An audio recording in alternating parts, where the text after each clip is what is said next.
ខ្ញុំកណាចង់ដឹងឈ្មោះរបស់បុណ្យតើអ្វីទៅជាឈ្មោះរបស់បុណ្យសូមអរតនានិមន្តឆ្លើយផន្តេបពិតមហាថែដ៏មានអាយុឈ្មោះរបស់បុណ្យអ្វីទៅជាឈ្មោះរបស់បុណ្យ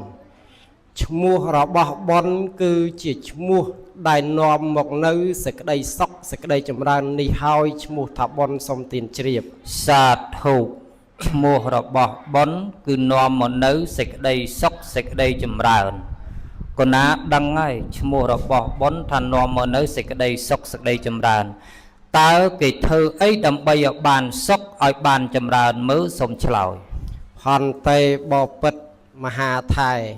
ព្រោះគេធ្វើអីឲ្យបានសេចក្តីសុខសេចក្តីចម្រើនញោមណាអញ្ចឹងមនុស្សយើងរាល់ថ្ងៃនេះកើតនៅក្នុងវាវត្តសង្សារមហាធំធេងវង្វេងកោះត្រៃនេះតើយើងសម្គាល់ថាមនុស្សយើងធ្វើអីឲ្យបានសេចក្តីសុខសេចក្តីចម្រើនមនុស្សយើងធ្វើឲ្យបាននៅសេចក្តីសុខសេចក្តីចម្រើនគឺយើងត្រូវជឿទៅលើបពេកតបញ្ញតាផលអំពីអតីតៈគឺប្រព្រឹត្តល្អគ្រប់បែបយ៉ាងទាំងអស់នឹងហើយដែលនាំមកនៅសេចក្តីសុខសេចក្តីចម្រើនសូមទានជ្រាបសាធុជឿនៅលើបពេកតបញ្ញតា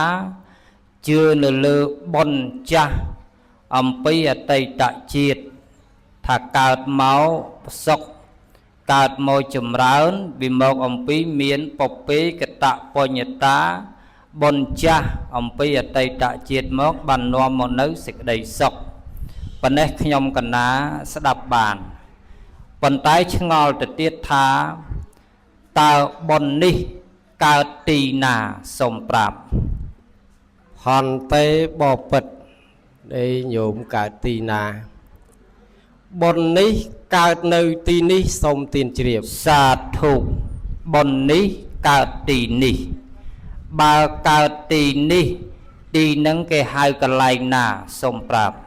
នៅភូមិពានីឃុំពានីស្រុកកំពង់តឡាចខេត្តកំពង់ឆ្នាំងសូមទានជ្រាបសាធុនៅភូមិពានីឃុំពានីស្រុកកំពង់តឡាចខេត្តកំពង់ឆ្នាំងបុណ្យនៅទីនេះបុណ្យនៅទីនេះបុណ្យរបស់ញោមណាសូមប្រាប់បុណ្យរបស់ញោមអេមព្រមទាំងកូនចៅសូមទានជ្រាបសាធុបុណ្យរបស់ញោមអ៊ីមព្រមទាំងកូនចៅហើយចោះញោមអ៊ីមព្រមទាំងកូនចៅគាត់ធ្វើបុណ្យនឹងធ្វើឲ្យពីណាគេមើលសូមប្រាប់ចាប់ហើយញោមគាត់ថាឆ្លើយមិញខុសបាត់ហើយច្រឡំញោមអេមច្រឡំញោមអ៊ីមបាត់ហើយដល់អាសួរទៅទៀតអាមិនត្រូវទៅញោមណាឆ្លើយមិនខុសហើយណាហើយញោមអ៊ីមអីចឹងហ៎តែញោមអ៊ីមហើយញោមធ្វើបន់ឲ្យនរណាញោមញោមតាមអញ្ចឹងខ្ញុំឆ្លើយថាធ្វើឲ្យញោមតាមសូមទានជ្រាបសាធុញោមអ៊ីមកូនចៅធ្វើជូនញោមតាមហើយញោមតាមធ្វើជូនញោមតាមហើយញោមតាមនោះធ្វើជូននឹងធ្វើបែបម៉េចមើលអាចបង្ហាញបានសូមបង្ហាញអីធ្វើបែបម៉េចញោមអីឆ្ងល់ទៅទៀតហ៎ញោមដល់ពេលសួរអញ្ចឹងឆ្ងល់អាដឹងដែរមកធ្វើសួរគ្នាឲ្យឆ្លើយបាក់ចង្អប់ដល់ពេលរកឈ្មោះនឹកមិនឃើញថាឈ្មោះញោមបនញោមណាដល់ពេលច្រឡំញោមអ៊ីមច្រឡំញោមណែអេមិនណាស្កុយដល់ធ្វើបននៅក្នុងថ្ងៃនេះធ្វើឲ្យញោមតាមដែលគាត់លះលោកនេះទៅកាន់បរៈលោកខាងមុខហើយនោះក៏សូមឲ្យគាត់បានទទួលនៅអដ្ឋមនុញ្ញផលដែលភរិយាព្រមទាំងបុត្រាបុត្រីទាំងអស់បានប្រពធ្វើនៅក្នុងថ្ងៃនេះរួចធ្វើយ៉ាងម៉េចឲ្យទៅសម្រេចផលទៅដល់ញោមតាមញាតិញោមជាសាធុសប្បុរសប្រុសស្រីទាំងអស់នេះគឺជាខ្លឹមនៃបុណ្យកុសលដែលញាតិញោមបានប្រព្រឹត្តធ្វើនៅក្នុងថ្ងៃនេះព្រោះថាកូនចៅប្រុសស្រីទាំងអស់ប្រពធ្វើបុណ្យថ្ងៃនេះគឺផ្ដោតម្យ៉ាងគឺឲ្យបានសម្រេចទៅដល់ញោមឧបាសកតាមដែលលោកលះលោកនេះទៅកាន់បរៈលោកខាងមុខ រួចផ្ដោតមួយយ៉ាងទៅទៀតនោះគឺសូមឲ្យបាននៅបុណ្យកុសលដែលកើតចេញអំពីបុណ្យតក្កណានុប្រទាននៅក្នុងថ្ងៃនេះឲ្យបាននៅសេចក្តីសុខសេចក្តីចម្រើនទៅដល់ម្ចាស់សម័យដើមទានប្រធានដើមបុណ្យបុត្រាបុត្រីដែលប្រពធ្វើនៅក្នុងថ្ងៃនេះរួចយើងធ្វើនៅប្រគុណម្ចាស់មហាថេរដែលលោកបានសួរថាធ្វើយ៉ាងម៉េចឲ្យបានសម្រេចទៅដល់ញោមតាមធ្វើយ៉ាងម៉េចខ្ញុំកណាមិនដឹងទេតែដឹងត្រង់ថាធ្វើបានសម្រេចមិនបានសម្រេចនោះគឺអាស្រ័យទៅលើម្ចាស់សម័យដើមទានប្រធានដើមបុណ្យសូមទានជ្រាបសាធុធ្វើដើម្បីឲ្យចង់បានដល់ញោមតាមដែលស្លាប់ទៅអាស្រ័យម្ចាស់ទានប្រធានអ្នកដើមបុណ្យកូនចៅទាំងអស់លោកធ្វើចោះបើចង់ឲ្យកូនចៅធ្វើឲ្យត្រូវធ្វើឲ្យចំធ្វើឲ្យដល់ញោម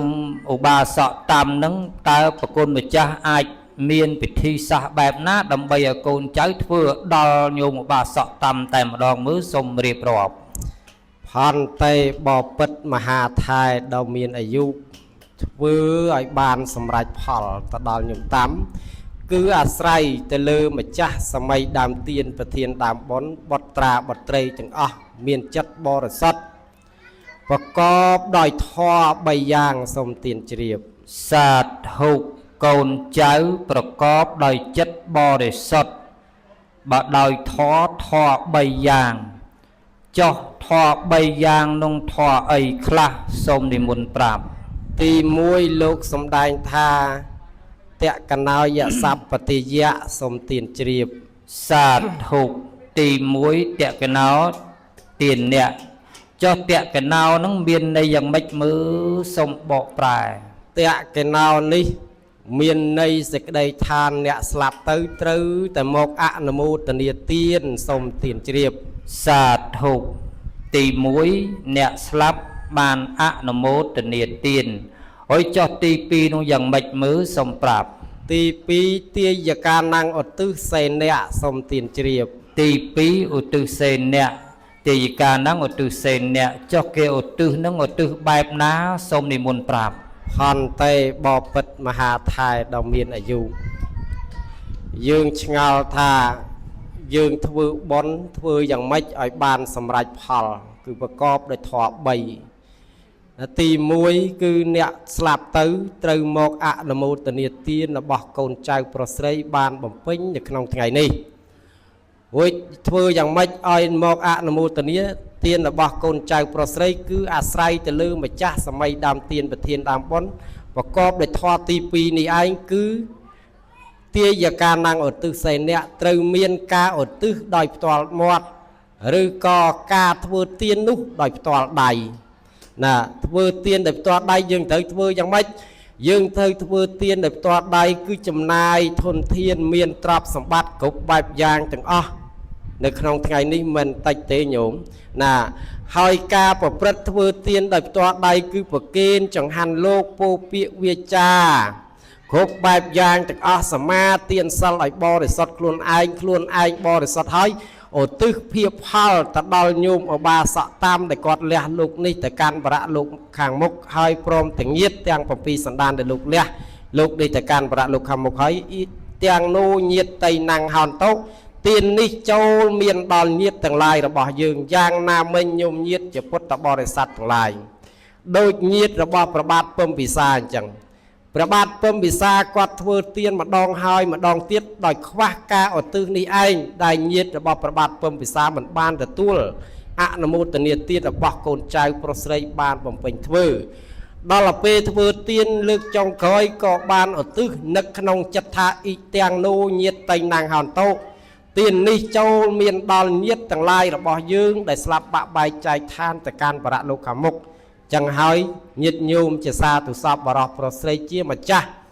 សម័យដើមទានប្រធានដើមបុណ្យកុំភ្លេចនៅក្នុងការឧទ្ទិសនេះឲ្យសោះណាដោយប្រគុណម្ចាស់ព្រះមហាថៃលោកតែងតែសម្ដែងធម៌ទេសនាថារួចបណ្ឌិតមិនឃើញទេដាក់ឲ្យចំឈ្មោះត្មងទៅណាបើគាត់ឈ្មោះអីយើងដាក់ឲ្យចំឈ្មោះគាត់ត្មងទៅក៏វាប្រកែដែរក៏វាគន់បើដែរ សំខាន់យើងត្រូវមានការឧទ្ទិសនឹកក្នុងចិត្តណាឲ្យបានសម្រេចផលទៅដល់បុព្វការីជនចឹងខ្ញុំកណាឆ្លើយមកប៉ុណ្ណេះរួចបើមានការខ្វះខាតភ័ន្តច្រឡំត្រង់កន្លែងណាក៏សូមប្រគុណម្ចាស់មហាថៃជួយបំពេញបន្ថែមសូមទានជ្រាបសាធុបច្ចមច្ចំតែម្ដងម៉េចខ្ញុំកណានឹងរៀបរាប់អីបន្ថែមអីទេពីព្រោះឧទ្ទិសសេនៈមានន័យថាការឧទ្ទិសទៅដល់ពពកបុរសមានឪពុកមានម្ដាយមានញាតិជីដូនជីតាសាច់ញាតិសន្តានខ្មោចមុនខ្មោចក្រោយអ៊ីទាំងមោញាតិតៃណាំងហោនតោសុគតាហោនតោញាតិតយោទាននេះសូមបានសម្រេចដល់ញាតិរបស់ខ្ញុំផងអ៊ីទាំងមោញាតិតៃណាំងហោនតោសុគតាហោនតោញាតិតយោទាននេះសូមបានសម្រេចដល់ឪពុករបស់ខ្ញុំផងនេះកិច្ចនៃការឧទ្ទិសប៉ុន្តែខ្ញុំកណាស្ដាប់បានប៉ុន្តែឆ្ងល់អង្គទី3ឬក៏ធម៌ទី3នោះតើមានឈ្មោះអ្វីសូមអារាធនានិមន្តប្រាប់ផន្តេបពិតមហាថៃដ៏មានអាយុធម៌ទី3លោកឲ្យឈ្មោះថាទីសព្វទានការឧទ្ទិសមិញការឧទ្ទិសហើយតកណោយសព្វទាយៈហើយគឺធ្វើទានចំពោះបុគ្គលអ្នកមានសិលសូមទានជ្រាបសាធុអង្គទី3ធ្វើទានចំពោះបុគ្គលអ្នកមានសិលហើយបុគ្គលអ្នកមានសិលនោះពីណាគេសូមប្រាប់ផន្តេបពិតមហាថៃដ៏មានអាយុញាតិញោមជាសាធុសពបរោះប្រុសស្រីទាំងអស់បានជ្រាបថាអង្គទី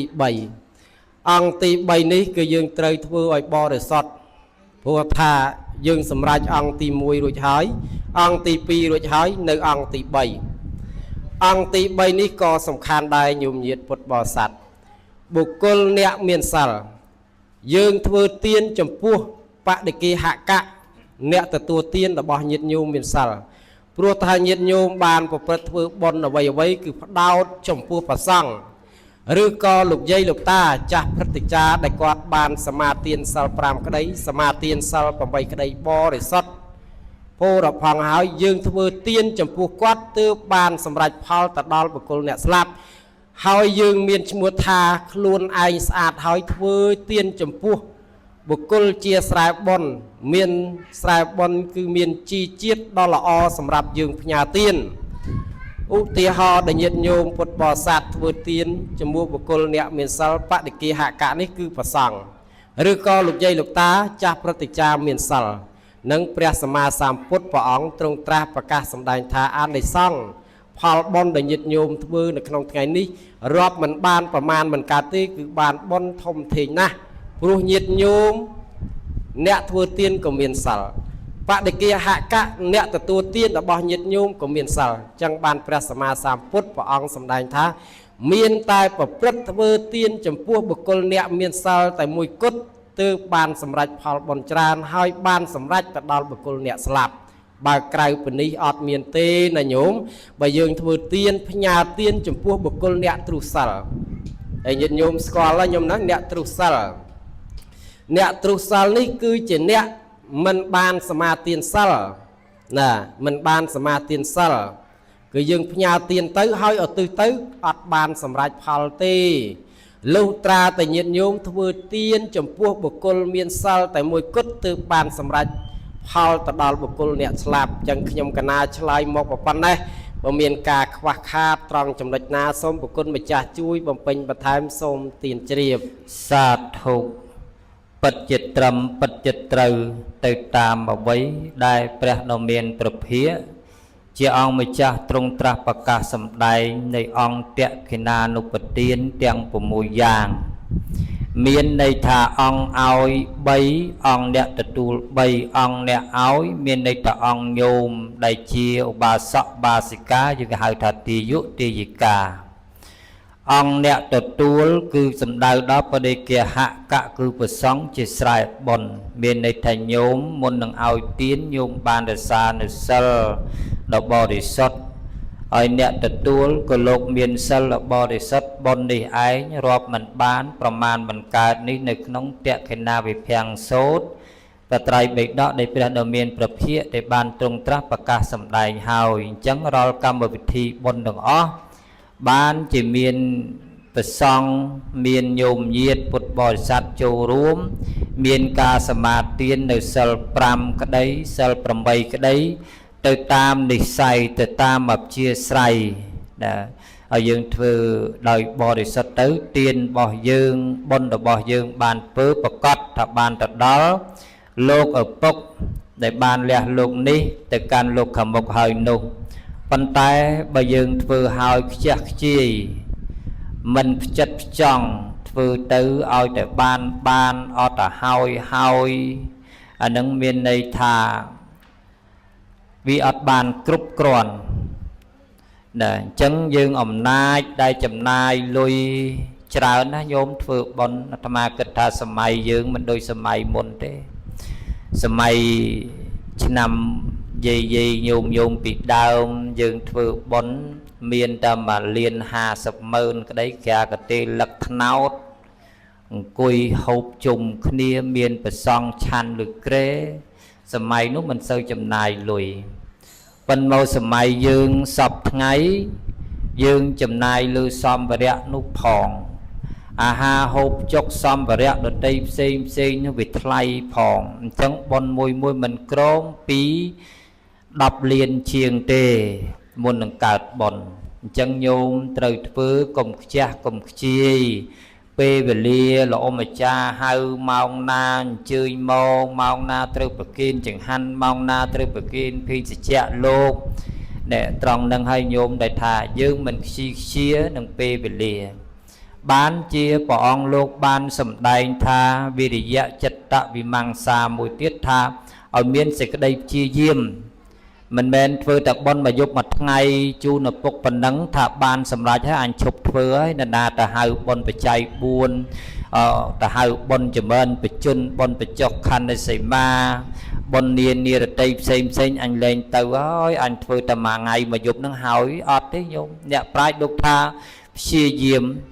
មានន័យថាមួយយប់មួយថ្ងៃគឺយើងធ្វើហើយគេហៅទៅតាមបុណ្យនានេះគឺយើងធ្វើទៅតាមលទ្ធភាពដែលយើងអាចធ្វើទៅបានអង្គមកកំប៉ុងលុយ10000 20000ទៅចូលរួមញោមណាព្យាយាមបំពេញនៅសេចក្តីល្អរឿយហើយយើងឧទ្ទិសចំពោះញាតិដែលបានស្លាប់ទៅនោះក៏លោកបានទទួលផលដែលយើងបានធ្វើណានឹងមានន័យថាវិរិយៈនឹងមានន័យព្យាយាមណាព្យាយាមវិរិយៈចិត្តយកចិត្តទុកដាក់បំពេញបុណ្យណាព្រោះលុយពិបាករញោមពិបាករណាធ្វើការឲ្យគេញោមដឹងហើយប្រហត់នឿយលំបាកព្រលឹមចេញប្រលុបចូលជិះម៉ូតូ20មុខ20ក្រោយទៅដល់រោងចក្រគេស្ដីឲ្យផងងាប់បានមកកាក់ម៉ាសេន$1 $2 $5 ប្រឹងទាំងគេទាំងយើងទាំងអស់គ្នាអញ្ចឹងលុយពិបាករប៉ុន្តែយើងត្រូវធ្វើបុណ្យនឹងឲ្យវាត្រឹមឲ្យវាត្រូវយកចិត្តទុកដាក់ក្នុងការបំពេញអ្វីគួរចំណាយអ្វីដែលមិនគួរចំណាយយើងមើលដែរបើចំណាយទៅវាមានប្រយោជន៍សម្រាប់អំពើល្អអានឹងយើងចំណាយទៅហើយបើចំណាយទៅវាទៅលើលបែងស៊ីសងផ្សេងដតីស្រីញីអូនបងអានឹងវាអត់ប្រយោជន៍យើងកុំចំណាយណាយើងចំណាយត្រង់ណាដែលចំណាយមានប្រយោជន៍នឹងចិត្តដាក់មានន័យថាយើងយកចិត្តទុកដាក់ណាគិតគូរមុននឹងគិតមុននឹងធ្វើទៅគិតឲ្យច្បាស់មុននឹងចំណាយធ្វើអីមួយពិភាក្សាគ្នាអានឹងមានន័យថាយកចិត្តទុកដាក់មានវិរិយៈចិត្តវិមង្សាត្រេះរិះពិចារណារកហេតុរកផលអញ្ចឹងទៅអានឹងគឺអ្នកប្រាជ្ញលោកបានពោលអញ្ចឹងញោមដើម្បីឲ្យញោមបានជ្រះថ្លាក្នុងការបំពេញបុណ្យមិនមែនថាយើងធ្វើមួយយប់មួយថ្ងៃនឹងហើយលែងធ្វើបុណ្យដតីផ្សេងទៀតគឺមិនមែនទេយើងព្យាយាមអ្នកប្រាជ្ញលោកថាដូចជាទឹកមួយដំណក់ដែលធ្លាក់ពីលើអាកាសមកអញ្ចឹងញោមមួយដំណក់យូរគង់នឹងពេញក្អមគង់ពេញពីងបុណ្យដែលញោមបានធ្វើរាប់បាតលោកមួយថ្ងៃក៏បុណ្យញោមទៅចូលបុណ្យអ្នកដតីក៏បុណ្យសំយូរទៅគង់តែបានសម្រេចទៅដល់ញាតិនឹងបានសម្រេចដល់យើងខ្លួនឯងនោះផងដែរនេះចំពោះ បុណ្យដែលញាតិញោមបានធ្វើនឹងអញ្ចឹងខ្ញុំកណាចង់ដឹងថាបុណ្យដែលកូនចៅលោកបានធ្វើជូនចំពោះញោមតាមទៅហើយអ្នកស្លាប់នឹងលោកបានទទួលហើយកូនចៅលោកបានស្ដាប់ច្បាស់ហើយទៅធ្វើបែបម៉េចបានដល់លោកឪពុកនោះអញ្ចឹងគាត់យល់ណាកូនចៅប៉ុន្តែខ្ញុំកណាចង់ដឹងថាចុះកូនចៅអ្នករស់នឹងខំធ្វើបុណ្យជូនឲ្យអ្នកស្លាប់នឹងឲ្យអ្នករស់ទាំងអស់គ្នារស់នៅលើផែនដីនឹងញោមអង្គុយស្ដាប់ធម៌លើកំរាព្រំក្រហមនឹងមានទាំងហាលតិចល្វិចមកនឹងខំស្ដាប់ធម៌បិទមាត់ផងចំហមាត់ផងមុខអញឹមផងមិនមុខអញឹមផងលោកទេសយូរអញបញ្ញាប់ផងណែអញ្ចឹងហើយញោមបញ្ញាប់ទៅដល់បំរុកនៅវត្តផងទេសយូរអញ្ចឹងខ្ញុំបណ្ដាចង់ដឹងថាញោមអ្នកអង្គុយស្ដាប់ញោមអ្នកធ្វើបុណ្យឲ្យអ្នកស្លាប់អីហ្នឹងតើគាត់បានបុណ្យនឹងមកវិញប្រមាណយ៉ាងដែរប្រគុណម្ចាស់មើលសូមនិមន្តប្រាប់ផន្តេបពិតមហាថៃញាតិញោមអ្នកស្ដាប់ធម៌